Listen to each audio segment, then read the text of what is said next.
नमस्कार दोस्तों, रोहित है। आज एडमिट कार्ड आ चुका है, रणभेरी बज चुकी है, आप भी तैयार होंगे। पर कुछ लोग बहुत परेशान हैं, वो एंग्जाइटी फिर से सेट इन कर गया है और परेशान हैं। उसको मैं समझ भी सकता हूं और हम लोग सोचते हैं कि एक नैतिक जिम्मेवारी है।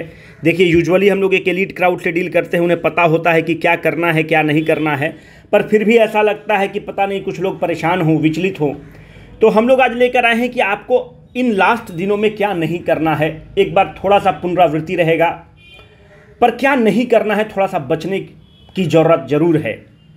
देखिए, अभी अगर आप देखें तो फियर जो डर है वो सेट इन किया है। और फियर जो है, अगर आप देखिए कि डर क्यों सेट इन किया है, जो फियर है उसके पीछे कारण क्या है। फियर के पीछे जो मुख्य कारण है वह यह है कि आप फेलियर से डर रहे हैं। आप अपने चाचा के ताना से डर रहे हैं, रिश्तेदार के ताना से डर रहे हैं, इवन माता पिता से डर रहे हैं कि अगर फेल कर गए तब क्या होगा। अगर आप अपने जहन से इस बात को हटा दें कि फेल होंगे या क्या होगा एग्ज़ाम के बाद, आपका सारा फियर ख़त्म हो जाएगा, एंग्जाइटी ख़त्म हो जाएगा। सच्चाई ये है कि आपके एफिशिएंसी पर इसका फ़र्क पड़ता है। बहुत लोग ऐसे हो जाएंगे कि इतने डर जाएंगे कि उनकी तबीयत तक खराब हो जाएगी। प्लीज़, यह वीडियो आपके लिए है। देखिए, साहसी मनुष्य की पहली पहचान क्या है। साहसी मनुष्य की पहली पहचान यह है कि वह इस बात की चिंता बिल्कुल नहीं करता कि तमाशा देखने वाले लोग उसके बारे में क्या सोच रहे हैं। जो आपके रिश्तेदार तमाशा देख रहे हैं, जो दोस्त तमाशा देख रहे हैं, उससे तनिक भी फर्क आपको नहीं पड़ना चाहिए, कि आप पर उसका इंपैक्ट बिल्कुल नहीं पड़ना चाहिए। और दूसरी बात यह है कि अब तो मोर्चा संभालने की बात है।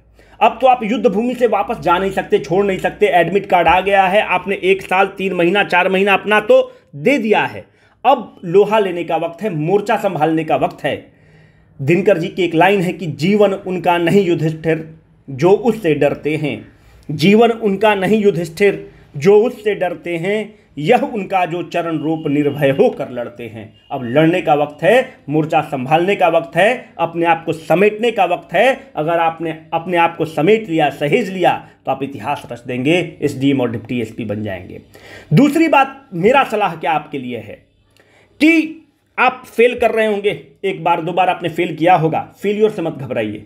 हम भी फेल करते हैं, आप भी फेल करते हैं, हर व्यक्ति फेल करता है। पर इस चीज को भी ध्यान में रखना होगा कि हद में रहकर कभी भी कामयाबी नहीं मिलती है। हद में रहकर कभी कामयाबी नहीं मिलती है। जीत के लिए हद को पार करना ही पड़ता है, बेहद होना ही पड़ता है। आपको वो काम करना ही पड़ेगा जो आपने पहले नहीं किया है। अगर आप जो काम पहले कर रहे हैं फिर आप वही काम करेंगे और रिजल्ट को सोचेंगे कि अलग हो जाएगा, तो this is not going to happen under any circumstances and every circumstances. तो आपको अपनी हद को तोड़ना है। हद मतलब you will have to push your benchmarks, you will have to push your limits, then only you can create a milestone, then only you can do everything whatever you want. दूसरी बात यह है दोस्त कि क्या नहीं करना है। क्या नहीं करने के पीछे मेरे 2-3 सलाह हैं, और इस चीज़ को आप ध्यान से देखिएगा। कल मैंने टेलीग्राम ग्रुप में भी डाला था कि सुरमा नहीं विचलित होते, क्षण एक नहीं धीरज खोते, है ना। एकदम विचलित नहीं होना है, योद्धा की तरह लड़ना है, पराजय का डर नहीं होना चाहिए। जो होगा देखा जाएगा, जो होगा मंजूर खुदा होगा, पर हम बहादुरी से लड़ेंगे, मोर्चा नहीं छोड़ेंगे, है ना। बहादुरी से लड़िए। और इतना आप लोग पढ़े हैं कि आपका सिलेक्शन नहीं होगा तो किसका सिलेक्शन होगा। कुछ सलाह रहेगा। देखिए, नेगेटिव पीपल, आप नेगेटिव नहीं है तो इसका मतलब ये नहीं कि दुनिया में नेगेटिव लोग नहीं हैं। दुनिया में मैक्सिमम लोग नेगेटिव है, गंदा लोग दुनिया में भरा हुआ है। गंदे लोग से दूर रहिए। नेगेटिव पीपल कहने का मतलब है कि आप ट्रेन में जा रहे हैं, अब गंदा क्राउड मिल गया, वो आपस में पता नहीं कौन किताब डिस्कस कर रहा है, आपस में एक दूसरे से, एक लड़का दूसरा जो है, धुत धुत भी तो लड़के होते हैं, वो बोलेगा कि तुम्हारा हम रिवीजन करा रहे हैं, और आप सुन रहे हैं। आप जैसे उससे सुन रहे हैं वो आपको लगा कि यार हमको तो कुछ पता ही नहीं है। वैसे नेगेटिव लोगों से दूर रहिए। जैसा वो आपस में बोल बोल के डिस्कस कर रहा है, तुरंत 2 मिनट के अंदर बोले कि भैया हमको खुद पढ़ना है, आप अपना मन से डिस्कस कर लीजिए। एकदम मत डरिए, क्योंकि वो पता नहीं लैम्डा क्वेश्चन पूछेगा और उस लैम्डा क्वेश्चन का कोई मतलब ही नहीं है। लैम्डा और गामा पूछ रहा है और बीपीएससी अल्फा बीटा पे चल रहा है। उसके लिए भी अगर मानते हैं कि आप नहीं सहेजना चाहते हैं, तो हम लास्ट में आपको 5 क्वेश्चन देंगे। ऐसा 5 क्वेश्चन देंगे ना कि बढ़िया बढ़िया तो फ्लैट हो जाएंगे। वो हम लोग 1% जो बचा के रखते हैं वही 5 क्वेश्चन आपको देंगे। जैसे आप देखिएगा कि वो लंद फंद अपना क्वेश्चन ट्रेन में पूछना स्टार्ट किया, आपका पूरा मेंटल फ्रेम को बर्बाद कर दिया, आप ये 5 क्वेश्चन दाग दीजिएगा। बोले कि इसका बताइए तो आंसर क्या होगा। अच्छा ये भी आपको नहीं आता है, तब तो गया आप, कैसे होगा? क्योंकि वो आपका मेंटल बैलेंस खराब करेगा। पहला कोशिश करिए, देखिए सब छोटी बातें हैं पर इंपॉर्टेंट बातें हैं।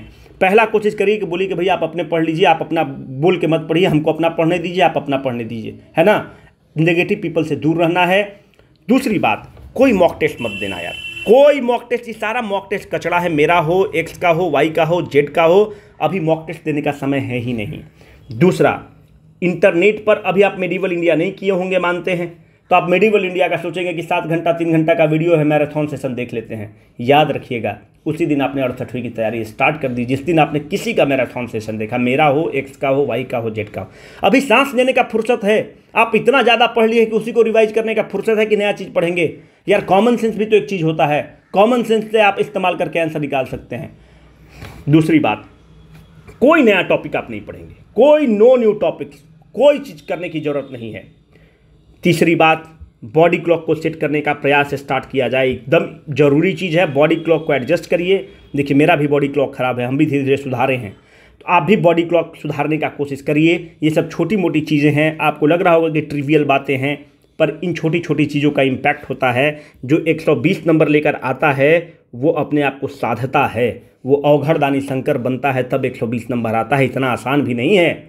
अपने आप को हर छोटी छोटी चीज़ों पर वो साध कर आदमी जाता है, तब 120 नंबर आता है। जहाँ भी थोड़ा सुकून मिले वो काम करिए।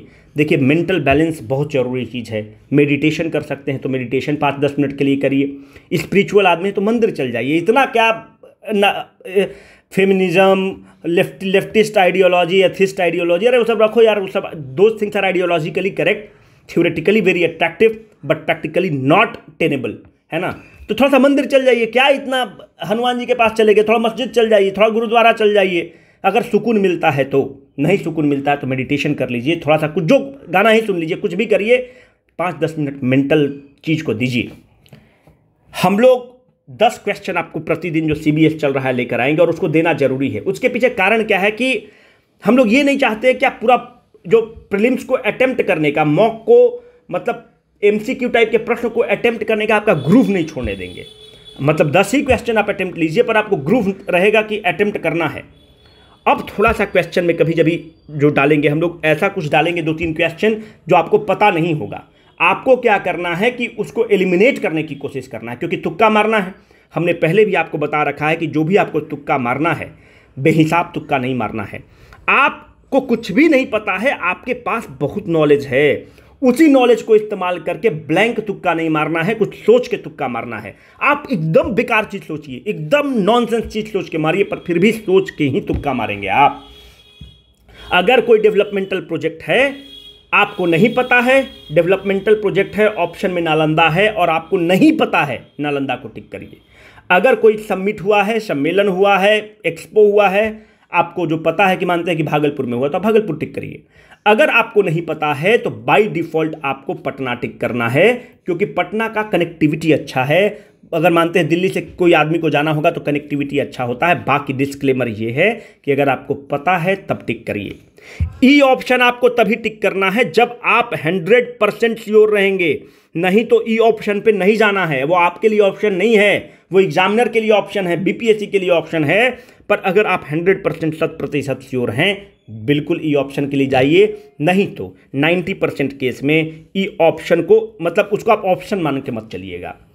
चौथा बात ये रहेगा कि मनोबल को टाइट रखिए, और मन के हारे हार है, मन के जीते जीत। और जो 21 तारीख तक का टारगेट आपको जो दे रखे थे मिशन 120 के तहत, 21 तारीख का टारगेट है। अब उस टारगेट को हमने बढ़ा दिया है 22 तारीख तक, क्योंकि बीच में कुछ लोगों का टारगेट छूट गया है ना, आप नहीं कर पाए हैं। तो इस एक दिन में या किसी का तबीयत खराब हुआ है तो एक दिन इसीलिए हम लेकर चलते हैं कि तबीयत खराब हो गया है, कुछ बैकलॉग है, उसको पूरा करिए। 22 तारीख को फिर एक नया टारगेट आ जाएगा और इंशाल्लाह सब अच्छा होगा। और जो टारगेट पूरा कर लिए हैं, आप अपना एक दिन में जो रिवाइज करना है करिए। आपका डिग्री ऑफ फ्रीडम आपको दिया जाता है।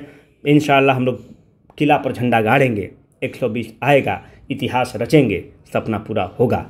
Signing off, Rohit.